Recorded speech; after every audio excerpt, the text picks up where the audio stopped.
Alors, du texte. Je vais créer du texte. Donc, voilà, je clique sans bouger la souris. Je peux l'agrandir avec l'outil de transformation manuelle et la touche Shift. Voilà. Ok. Je vais taper du texte, tout en majuscule, pourquoi pas, voilà.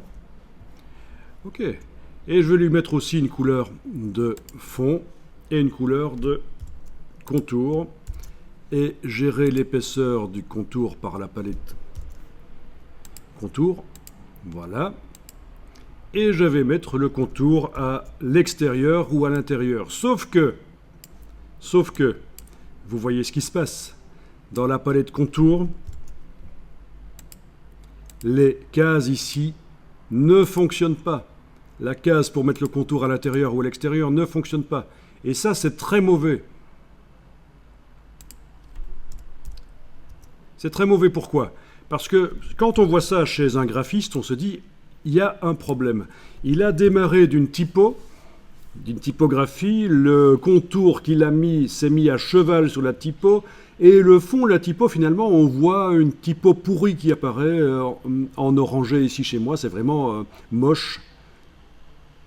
Donc il faudrait arriver à mettre le contour à l'extérieur. Sauf que sur un texte modifiable, c'est pas possible. Et c'est là que certains viennent et vous disent « Oui, mais il suffit de vectoriser ».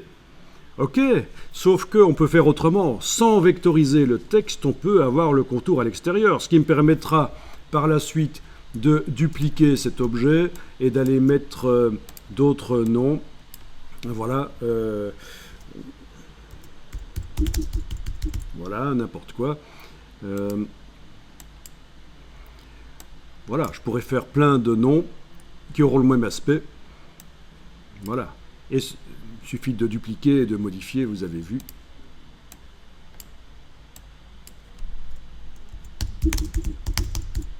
Voilà. Bon. Donc ça, c'est très moche, en fait, hein, ce genre de choses. Ok, ce que j'ai fait là, je vais le supprimer. C'était juste pour montrer la logique. C'est que, une fois que j'aurai le contour correct, j'ai pas envie qu'il soit correct sur un texte vectorisé, figé. Je veux que ce soit sur un texte modifiable. Voilà. Donc comment faire? Eh bien, l'astuce, je vais vous la donner. Je suis juste en train de mettre en optique dans la palette caractères pour que l'approche soit meilleure, mais ça n'a rien à voir avec l'explication ici. Alors, comment faire pour que le contour soit à l'extérieur? Du coup, quand on a du texte, eh bien, vous allez enlever la couleur de contour et de fond. Votre ligne de base est sélectionnée. Vous enlevez la couleur de contour, vous enlevez la couleur de fond. Vous avez du texte qui n'a pas de contour et de fond. Bien sûr, si on clique à côté, on ne le voit plus. On ne voit plus la ligne de base. On sait que pour savoir où il est, il suffit de faire CTRL-Y pour passer en affichage sans couleur. Et on voit les choses sans couleur. Et le texte, il est là.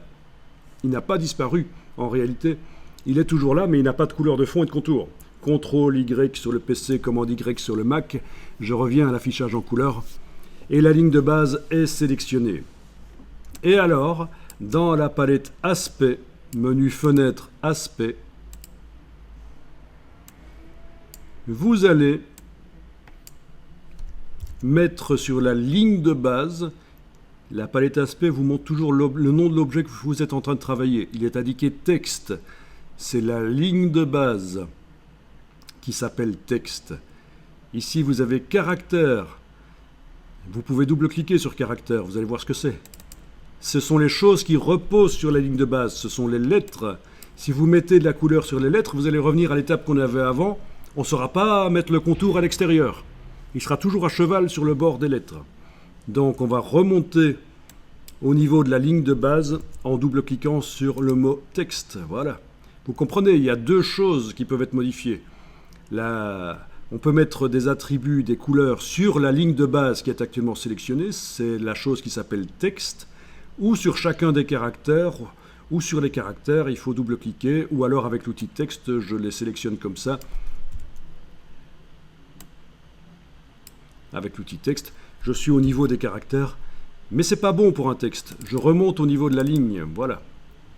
Voilà ce que votre palette aspect, à quoi elle doit ressembler.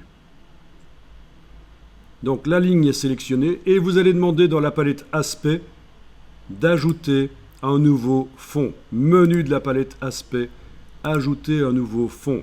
Du coup, il y a aussi un contour qui arrive, mais il n'a pas de couleur. Alors le fond, vous êtes en train de travailler sur lui. Vous allez pouvoir dans la palette nuancier choisir la couleur du fond. Voilà. Le contour, vous allez choisir la couleur. Il faut indiquer qu'on travaille sur le contour. On choisit la couleur dans la palette nuancier. On choisit l'épaisseur par la palette contour ou par ici. Peu importe.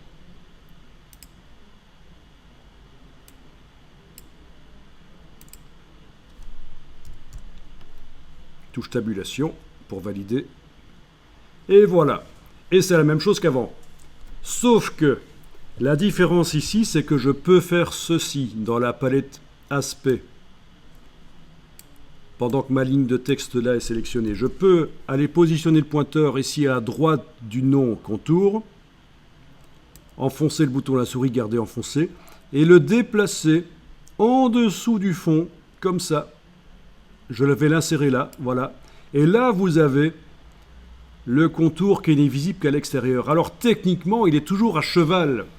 Techniquement, il est toujours à cheval sur le texte, mais on ne voit que la moitié. Par exemple, si le contour fait 1,5 mm, je vois 0,75 mm de contour qui déborde par l'extérieur de l'objet. Donc si je veux réellement un contour d'1,5, je dois mettre 3 en fait. Vous comprenez? Parce qu'il est derrière. Il est derrière. D'ailleurs, si vous cliquez pour le fond sur le curseur, sur le mot opacité ici, et que vous diminuez l'opacité du fond, ok, ça ne se voit pas trop.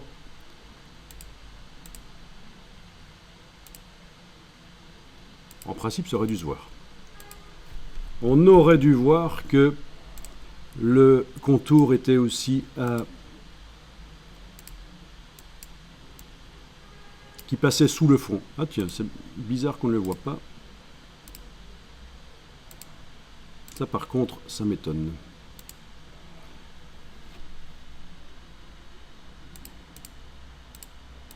Ah oui, je vois pourquoi.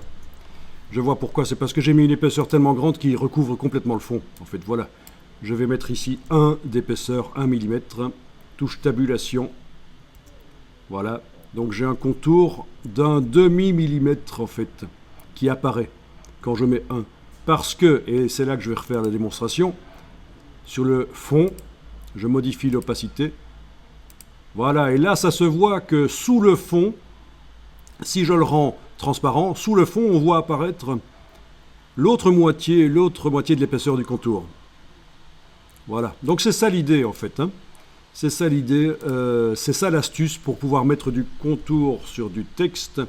Il faut absolument le mettre pas par la palette des outils.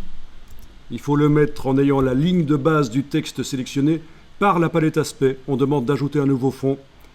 Et on modifie le fond, le contour, et on le déplace, le contour, sous le fond en prenant par la partie droite ici. Voilà. Comme ça. Donc ça, c'est extrêmement intéressant. Si vous connaissez cette astuce, c'est vraiment le b.a.-ba dans Illustrator avec le texte.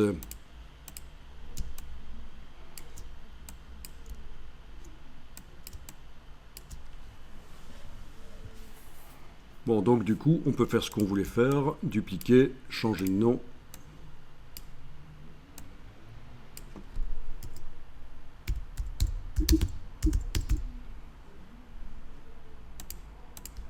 Voilà. On n'a pas dû vectoriser le texte. Ceux qui ne connaissent pas cette astuce, ils vectorisent le texte.